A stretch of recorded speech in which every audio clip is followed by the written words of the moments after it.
بسم اللہ الرحمن الرحیم۔ الصلاۃ والسلام علیک یا سیدی یا رسول اللہ وسلم علیک یا سیدی یا حبیب اللہ۔ عزیز جان اور شفیق بہن بھائیوں، السلام علیکم ورحمۃ اللہ وبرکاتہ۔ موسم گرما ہے اور جہاں کہیں بھی موسم گرما اپنی پوری آب و تاب سے گزر آئے وہاں سے گرم موسم کی خبریں آ رہی ہیں۔ پاکستان ہو یا ادھر چائنا کا بیجنگ ہو، گرمی کسی صورت بھی کم ہونے کو نہیں دے رہی۔ آج بھی ایک گرم دن ہے، لیکن میرے دل اور دماغ کی سرزمین، میرے عقل اور میرے عشق کی جو زمین ہے وہ بہت گرم نہیں، فرط جذبات سے اور رنج و غم سے اور غم و غصے سے ابل رہی ہے۔ کل پاکستان سے ایک واٹس ایپ پر ایک میسج ملا کہ ادھر سویڈن میں قرآن پاک شریف کی بے حرمتی کی گئی اور قرآن شریف کے نسخے کو جلایا گیا۔ اور آج ایک وی چیٹ گروپ میں ایک دوست نے اس کی مذمت کی، اور وہ جو واٹس ایپ پاکستان میں ایک گروپ ہے اس نے بولا کہ ہمیں کسی شاہراہ پر جا کر پرامن احتجاج کرنا چاہیے۔ میں سوچ میں پڑ گیا کہ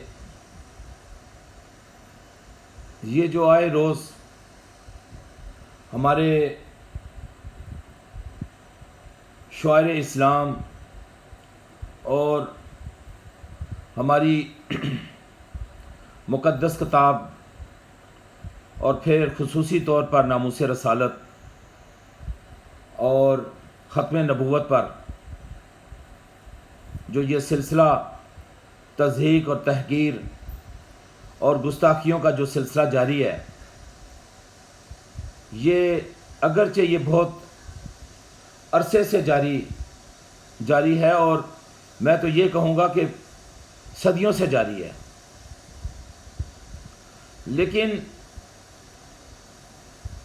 اس زمانے میں جب مسلمان پوری طاقت کے ساتھ صفحہ ہستی پر موجود تھے تو کسی کافر کی جرأت نہیں تھی کہ وہ ہمارے قرآن یا ہمارے رسول اکرم یا رسول اکرم کی بیگمات امہات المومنین پر کوئی کسی قسم کی ہرزہ سرائی کر سکے۔ مسلمان اپنی اختیار اور طاقت سے اس کو دبا دیا کرتے تھے، لیکن اب صورتحال ذرا بہت مختلف ہے، اور آئے روز کئی سالوں سے یہ سلسلہ جاری ہے۔ خصوصی طور پر، عمومی طور پر پوری دنیا میں اور خصوصی طور پر یورپ میں یہ سلسلہ بڑی شدت کے ساتھ جاری ہے، جس میں ہالینڈ، جرمنی، ڈنمارک، ناروے اور سویڈن اور برطانیہ بھی شامل ہے۔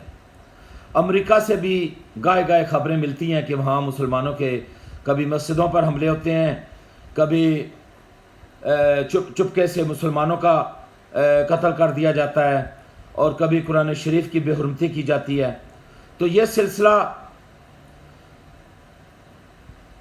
آج سے نہیں، بلکہ یوں سمجھیے کہ کئی عشروں سے یہ جاری ہے، اور مسلمان جو ہے وہ اس قدر کمزور، ناقص، کمزور عقیدہ اور پرتعیش زندگی کے عادی ہو چکے ہیں کہ اب یہ ان کے بس میں بات نہیں رہی کہ ان کی زبانیں بند کر سکیں۔ بس یہ سارا معاملہ اللہ اور اللہ کے رسول پر چھوڑ دیتے ہیں کہ جو اللہ کی طرف سے ہوگا، اللہ ان پر عذاب نازل کرے، اللہ ان پر اپنی جو ہے وہ آگ نازل کرے، ان کو برباد کرے۔ مسلمان کے پاس صرف دل میں اور زبان پر کچھ اس کے علاوہ کچھ بھی نہیں ہے۔ تو مجھے ایک علامہ اقبال کا ایک خوبصورت کتاب جو ہے، جو وہ نور لا الہ کی بات کرتے ہیں، اور قرآن اسی نور لا الہ کا حصہ ہے۔ جس نور لا الہ کی علامہ اقبال نشاندہی کر رہے ہیں، قرآن شریف، عصمت رسول کریم صلی اللہ علیہ وسلم، عظمت رسول کریم، عظمت قرآن اور ناموس رسالت، ختم نبوت، یہ ایک ہی سلسلے کی کڑیاں ہیں۔ تو مسلمان ما سوائے زبان سے یا دماغ سے، لیکن علامہ اقبال کہتے ہیں کہ خیرت دیکھے اگر دل کی نگاہ سے، جہاں روشن ہے نور لا الہ سے، جہاں روشن ہے نور لا الہ سے، فقط ایک گردش شام و سحر ہے اگر دیکھیں فروغ مہر ہما سے، کہ بھئی یہ سارا زندگی کا نظام جو ہے، اگر اس کو عقل کی نگاہ سے دیکھا جائے تو یہ صرف اور صرف نور لا الہ سے، یہ ہدایت قرآن سے، ہدایت رسول مقبول سے، اور رسول مقبول کے ان اصحاب سے، یہ ساری کڑیاں جا کر ایک جگہ ملتی ہیں۔ لیکن افسوس کی بات یہ ہے کہ ہم اس قدر کمزور ہو چکے ہیں کہ ہمارے پاس ایک لفاظی احتجاج کے علاوہ کچھ نہیں ہے۔ مجھے یاد پڑتا ہے کہ جب پاکستان میں فیض آباد پر ایک دھرنا ہم نے دیا، اور اس کے جو روح رواں تھے جناب خادم حسین رضوی مرحوم صاحب، تو وہ ختم نبوت پر ایک بات ہوئی، ہم وہاں پر کچھ دن بیٹھے اور بات بھی آئی گئی ہو گئی، لیکن وہ شک بھی بدل گئی، اور اس وزیر کو بھی استعفیٰ دینا پڑا، اور اس کے بعد جو ہے وہ نواز شریف کو بھی ذلیل و خوار ہو کر اس ملک سے دفع ہونا پڑا۔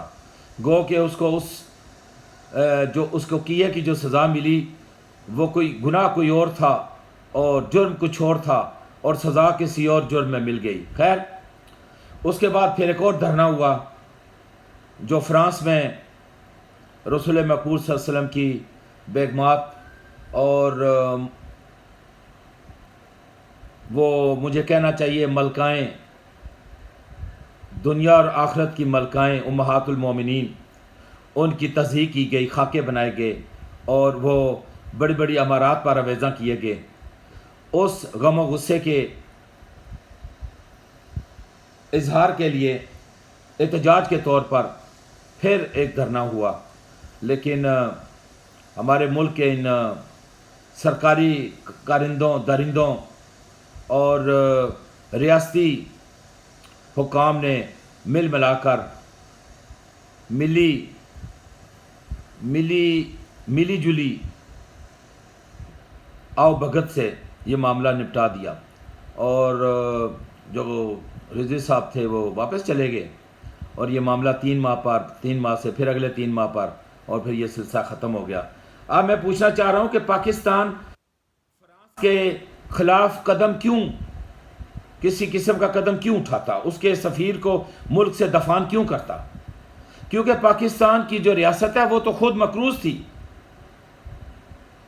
تو یہ حکومت جو تھی پچھلی، جو ابھی چلتا بنی ہے پچھلے اپریل میں، اس کا یہی موقف تھا کہ اگر ہم نے جو اس کو نکال دیا سفیر کو، تو ہمارے تو قرضے ہیں، وہ تو ہم سے پوری یورپین یونین ہم سے وہ کر دے گی احتجاج کے طور پر اور بائیکاٹ کے طور پر، ہمارے کاروباری نان و نفقہ سب بند کر دے گی، ہم تو بے موت مارے جائیں گے، ہم یہ کام نہیں کر سکتے۔ تو نتیجتاً کچھ بھی نہ ہوا، وہ حکومت چلی گئی، نئی حکومت آ گئی۔ اب یہ نئی حکومت جو ہے، یہ اس میں مولوی بھی شامل ہیں۔ اب وہ مولوی جو ہے اس میں اتنی اخلاقی جرت نہیں ہے کہ وہ وہی بات وہیں سے شروع کرتا سب سے پہلے کہ پہلا مسئلہ تو میں فرانس کے ساتھ نپٹتے ہیں کہ جو اس نے ہمارے رسول مقبول، ارے ظالموں، بد نصیبوں، بدبختوں، تم رسول کریم صلی اللہ علیہ وسلم کے نام کے یہ تو روٹیاں کھاتے ہو، آج ان کی عصمت اور عظمت اور ناموس کا مسئلہ آیا تو تمہیں اپنی سیاست یاد آ گئی۔ پھر کیا ہوا؟ وقت گزر گیا، اب اس کی شہ پر ایک اور واقعہ ہو گیا سویڈن میں۔ اب ہم کیا کریں؟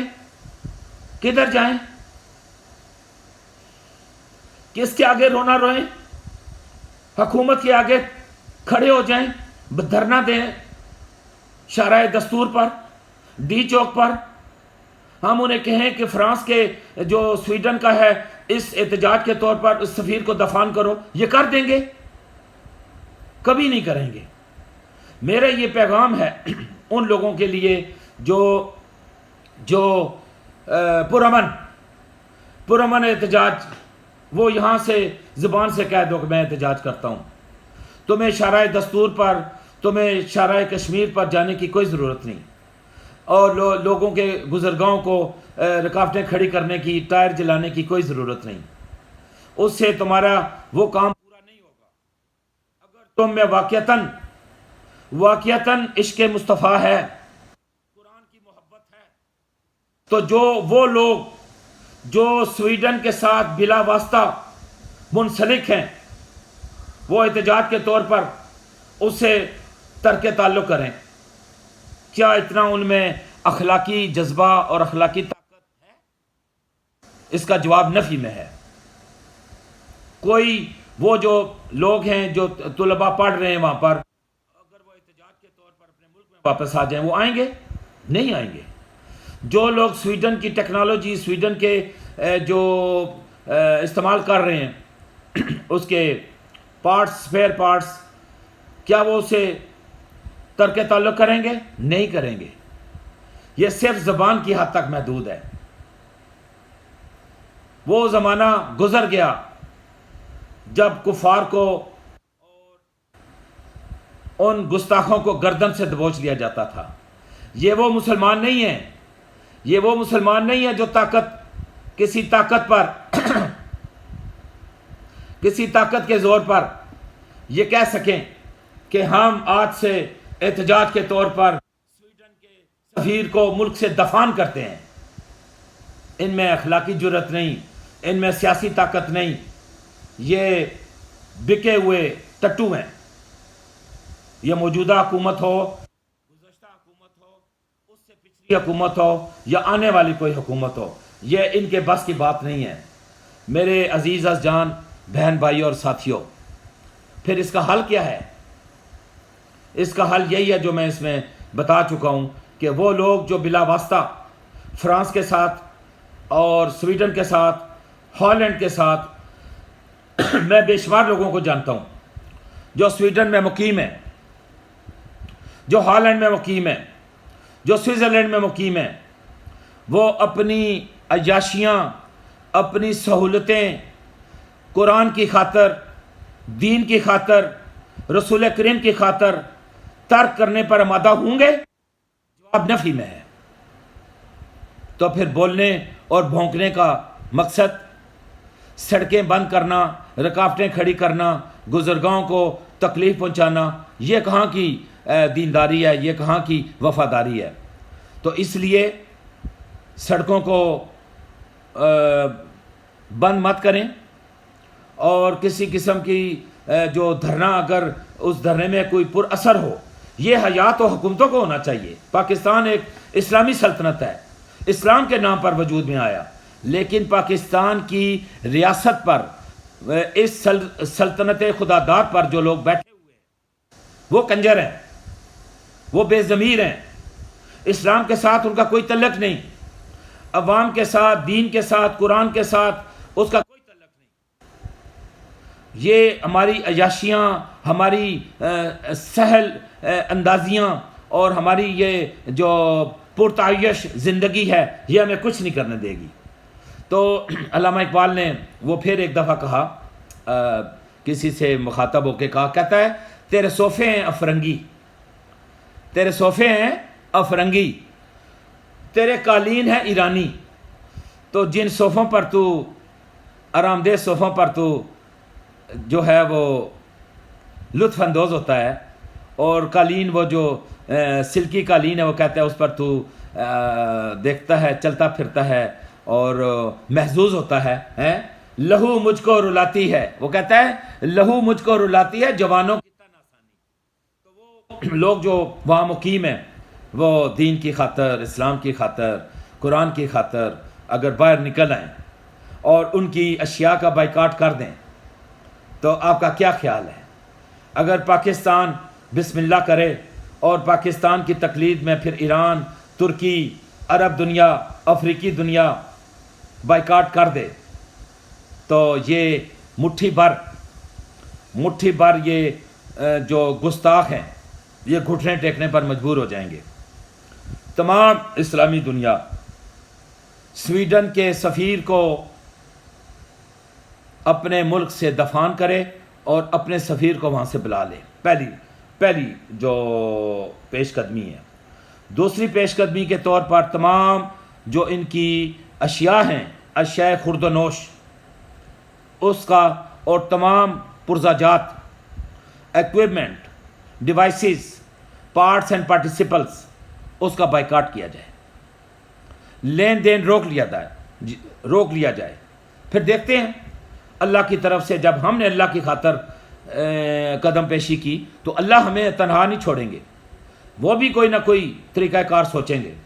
تو اس لیے میں اپنی بات کا، وہ کہتا ہے کہ امارت کیا، شکوے خسروی بھی ہو تو کیا حاصل، ان عیاشیوں کو کیا فائدہ ہے، نہ زور حیدری تجھ میں نہ استغنائے سلمانی، ان چیزوں کا کیا فائدہ ہے اس مادی دنیا کا، جب تمہاری روح، تمہارا قلب، تمہاری نظر، تمہاری فکر، تمہاری زبان عشق محبت میں سرشار نہیں ہے، وہ جذبہ نہیں ہے، تو پھر کیا فائدہ ان ساری باتوں کا۔ تو میرا جو پیغام ہے اپنے دوستوں کے لیے، اپنے طلباء بھائیوں کے لیے، بہنوں کے لیے، بیٹوں کے لیے اور بیٹیوں کے لیے، کہ یہ بہت بڑا قدم ہے اور اس کو جو ہے نا اٹھانا اپنے قدم کو سر سے ملانے کے مترادف ہے۔ تو اس لیے وہی بولنا چاہیے جس میں طاقت ہو، جس میں اثر ہو۔ تو میں اپنی اس بات کا، اس گفتگو کو طوالت دینے کی بجائے یہیں پر اس کا اختتام کرتا ہوں، اس جذبے کے ساتھ، اس طاقت کے ساتھ۔ میں ابھی بیجنگ میں ہوں اور شاید 1-2 روز میں پاکستان واپس چلا جاؤں، اور یہ چین جو ہے یہ کافرستان ہے بلکہ کفرستان ہے، یہاں انسانی حقوق جو ہیں وہ بالکل محدود نہیں بلکہ مفقود ہیں۔ یہاں پر کسی بھی مذہب کو کوئی آزادی نہیں ہے، کسی بھی انسانی آزادی کا کوئی وجود نہیں ہے۔ تو پھر یہاں پر کسی احتجاج کا یا کسی بات کرنا جو ہے وہ بالکل بے معنی ہے۔ تو یہاں پر تو جو احتجاج ہے یا جو اجتماع ہوتے ہیں یا جتھے ہوتے ہیں، تو ہمیں گولی سے یا بندوق سے ڈر نہیں ہے، لیکن اس کے کوئی اثر نہیں ہے۔ ہاں، اگر ہم بیجنگ میونسپیلٹی سے بات کریں اور سویڈن سفارت خانے کے باہر احتجاج کریں تو شاید اس کی اجازت ہمیں نہ ملے۔